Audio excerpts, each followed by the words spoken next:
The nation's capital market received a major boost in the week as the Senate passed the Investment and Security Bills 2023. The House of Representatives had passed the bill, which is expected to aid the functions of the capital market and facilitate the ongoing economic diversification of the government.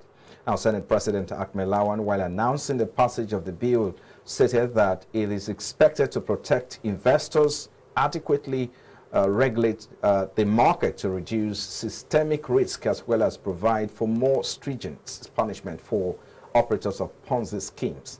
So let's talk more about this. What is this? Now, so let me start with you, Mr. Kofi. So Investment and Security Bills 2023 replaces the Investment and Security Act of 2007, Act number 29, 2007, to service the SEC as the apex regulatory authority for the Nigerian capital market. So how is this bill going to better empower the SEC to perform its oversight functions in the market? Well, definitely sure there is going to be a drastic changes from the act of the SEC because of what happened from 2007 to date. It widened the scope of the SEC to act especially for the fund, like those who are coming with the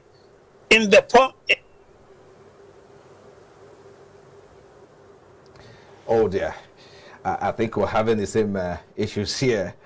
Okay, maybe when we can have Mr. Kofi back again to continue on that thought. Ambrose, take it away from there.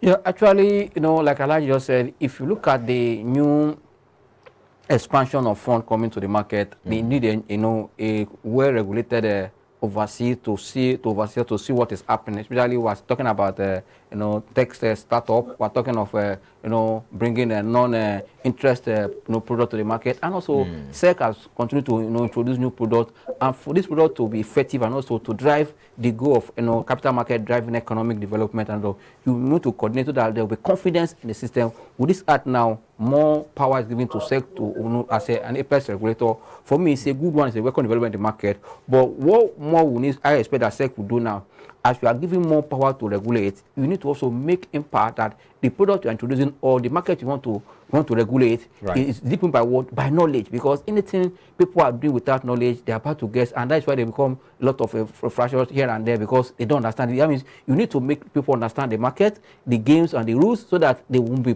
prey to that offense and all those stuff. For me, it's a good one. I believe that is also, now that we're expecting to have an incoming government, we need to see how this market contribute to what our economy, because really, if you want to really drive economy into production, you must have a market that's for long-term borrowing. Quickly, let me go back to the Zoom call now. Mr. Bano, so some of the key points of Investment and Security Bill include regulation to ensure capital formation.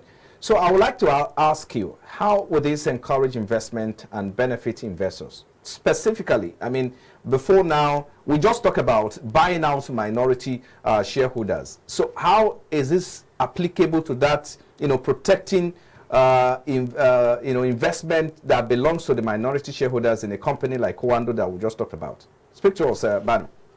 Yeah, the bill is going to address the issue at large in the sense that, okay, the majority shareholders won't just come up on a day and say, okay, yes, this kind of position they are taking because they are having the majority shareholding in a particular company. So the bill is going to give SEC the opportunity to give other shareholders, being minority or the majority shareholder, the ability to express their intention to on their holdings. And also, as Mr. Ambrose said, on the startup companies coming up at large, is going to address, and we'll be experiencing different kind of funds coming up in the markets now, like the crowdfunding, that, okay, yes, people will just come up. And in order to protect the investors, is giving the SEC the power to look more into the regular, regular regulation they've been used to, and in order to also improve the investors' confidence in the markets. Okay, so let me go back to Kasimo now. Thank you for being there. So talk to us. We couldn't finish up with your thoughts. You were trying to, help us to understand what this means. Talk to us now. Are you there? Well, you see, SEC is now giving a much more power that they can deal with, especially the fraudulent fund managers. So we are believing that this revised act will deal with such act and will allow the SEC to come with the issues like the Forex. If you look at it, Forex has been trading for over 23 years, but not yet been regulated by SEC. With this revised act, SEC will have the full power to allow it, because trading in the Forex is one of the major sins that happen in the capital market. And with this revised act, SEC will be able to deal with it decisively. Permit me to jump in, Mr. Kofi. There's Investment and Security Bills, or Security Act of 2007. So what's the difference between this one now and then? Hello, Mr. Kofi.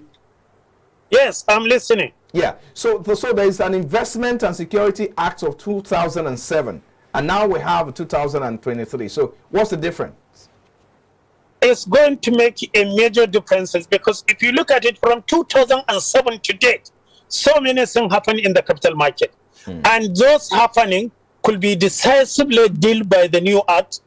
Aside that one, the Act 2023 will really give the SEC the power to deal with so many things, that the Crown Fund, the Forex, so many things that were not being regulated by SEC will now have the liberty to regulate them, and that will make our market better and better than what it is before.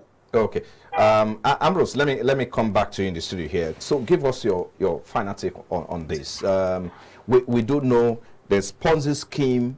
Before now, we've witnessed a lot of infractions in the market that has been traceable to Ponzi schemes, and sometimes they are very difficult to even detect that these are Ponzi schemes. So it looks like it's going to become a big task for Security and Exchange Commission now.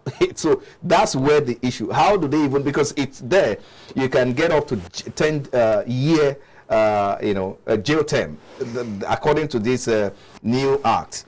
So do you think it's going to be easy, or a walkover for security? In regulating, it takes a lot of responsibility to regulate. One, you must understand what you're regulating. Regulating is not just sitting down and just overseeing. Right. You must understand, and also you need more hands. For now, like I said, from 2007 to date, a lot of things have happened. Now that we are empowered to do more, do you have the capacity to go out and face this thing squarely? Do you have the understanding, the knowledge also to go? Fine. These are the things that we should understand, not just giving power to go. You must understand the term. You mentioned Ponzi scheme. For how long have Ponzi scheme been in Nigeria? That after one going on, that the next one come up in the same country where we are, what have SEC done to kind of nip it at the road, and these things are not coming up? One. Now we are going into crowdfunding, and also we are going to FS market to regulate. What is the knowledge of those that are going to then? Are you employing more hands? These are the things. If SEC is set, I mean, this is a good one, because we want to widen our capital market to go into FS, because I tell you, the activities that go through FS transaction within Nigeria here, when those are even doing cryptocurrency, a lot of things. If we can regulate it, it's about understanding. You can see that even what happened in US in terms of this Silicon Valley, you can see that it was also linked to what cryptocurrency, and that you can see that how SEC over there has overnight changed the regulation for it's about being stiff and being fast. Yes, we understand what that is important. If SEC are giving such responsibility, I think it's time for them to update themselves as regulator, and also need more hands to make sure that they nip things at the ball before they escalate, because that is the essence of regulation. It's not only just by punishing. As a regulator, you make sure that things are not coming up to combo, because yes, you have the power to punish when you're bored, to make sure that things are not coming to that level. That is why we're a regulator. You don't wait until somebody go and arrest the person. No. Make sure that you put plans and plan on the road, or put a platform that will always identify this thing before it comes up, so that you can go check it before it becomes a problem to the economy. Let me get one more comment from Bano before we head to another conversation. I mean, Ambrose has raised a very important key talking point here. That is, the regulators must understand the market, or what they are regulating as well. So we have Ponzi schemes that have come and gone in different forms and shapes as well. So talk to us about this. Does this empower someone, an individual like me, to get a license to go into the capital market to play? Of course, if I meet all the requirements. Bano. Yeah, if you meet all the requirements, then you need to go through the SEC and also to obtain the regulatory approval to get your your funding needed has been said. So Mr. Rose has talked much about from the SEC side. So I will also talk majorly from the investor side that okay, they should be careful of the kind of investment they will be investing into. Not that okay, because this investment is registered with, or this particular company is registered with CAC alone, but they should be looking at okay, is this investment regulated by SEC itself? If it's not, and then they should be careful about that kind of investment, so that their fund protection, which is more important to them, will it even matter? Just a moment. Will it matter if a company is licensed by SEC? Does it matter if I check the record or not as an investor? Yeah, it does, in the sense that it's going to give what we call it, the investor the soft landing, right? That's a soft landing for investors in order to say okay, yes, it's not just regulated by the CAC, not regulated by probably the what we call it's also regulated by any other regulator like probably the CBN or the SEC itself, as we have been talking about.